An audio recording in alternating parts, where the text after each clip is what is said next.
My coffee mug's from Omega Mart. It's a cool art installation in Las Vegas. You should check it out.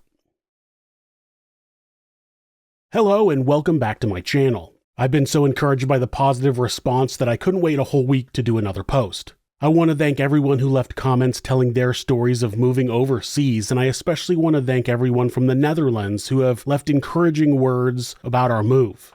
I even got some positive comments from people who don't agree with why we're moving, but were very respectful in voicing their differences and still wishing my family luck. Those are the type of people that I believe are the real hope for this country. I wish them the best. So the beginning of our journey has really boiled down to what type of visa we're going to be able to get. It's a big topic, and I want to go over some of the options that are available, as well as talk about which visa we're specifically using to move to the Netherlands. At the end of the day, you're going to have to look around and find what visa works best for you, because they all vary depending on what country you want to go to and what your career and financial situation are.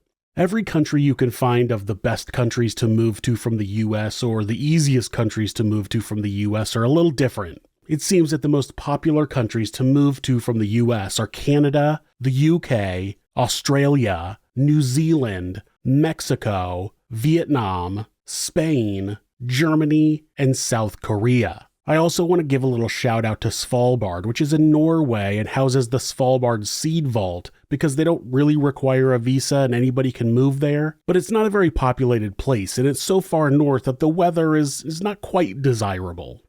There are a lot of different types of visas, but for people looking to move to another country permanently, I'm only going to talk about long-term visas. There are short-term visas like tourist visas or medical visas, but they don't really apply here. Common types of longer-term visas are work visas, student visas, and family visas.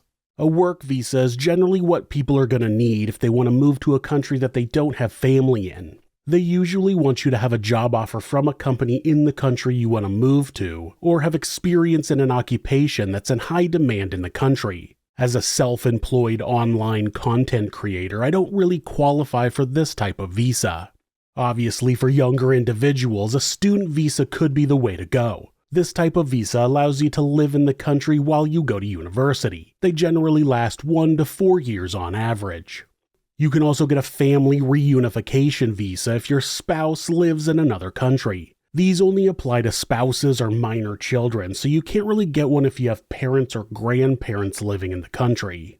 Other types of visas you might be able to get are investment visas, retirement visas, refugee visas, and other types of business visas. An investment visa is just what it sounds like. It allows you to become a resident of the country if you make a substantial investment that benefits the country. The amounts vary by country, but they aren't joking when they say substantial. They could be from a few $100,000 into the millions.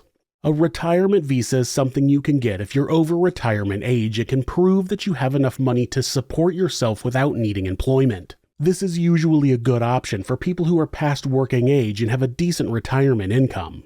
A refugee visa is something you would get if you're being persecuted in your home country for religious, racial, or political reasons. You have to prove that you and/or your family are in a life-threatening situation, and it has to be serious, not just like, well, I don't agree with the president. These are also only given by some countries, with the most common being the US, Canada, Australia, and Germany.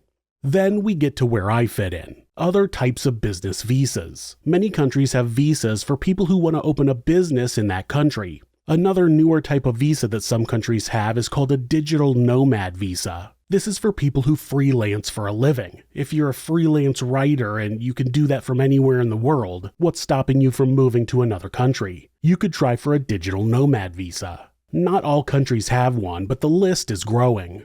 The visa I'm getting is a startup business visa. It's a type of business visa in the Netherlands that allows you to start a new business or open a branch of your business in the country. Now, normally, to qualify for this visa, you need to have enough points gathered from your personal experience, your business plan, and the estimated value your business will add to the country. You have to get at least 30 points in each category for a total of 90 points. Now, I'll be getting my visa under the Dutch-American Friendship Treaty, often called the DAFT, which removes that requirement and only requires me to have 4,500 euros or just under $5,000 US in the bank as investment capital. That makes the process very easy, and since I've already had my own business established for years, it's a no-brainer. Once the visa process is started, we can move to the Netherlands without having to have our application complete. The process is estimated to take about 10 months, so we'll be in the country before the visa process is completed.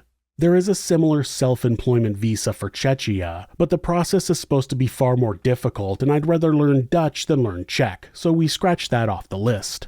So if you're interested in moving to another country, there's going to be a lot of variables. Where you're moving from and what your socioeconomic situation is. I would suggest going to visaguide.world and looking at the different countries and the types of visas they have and what their requirements are. It could take a while to really find the right fit for you. I've spent years looking at options to move to different countries, and I only recently found out about the Dutch-American Friendship Treaty. It was implemented in the 60s, but it's never showed up on any list of places to move to from the US. The most common country listed as one of the easiest to move to from the US is Canada, but I don't know a single person who qualifies to move there, so everybody's situation is gonna be different. Just keep looking.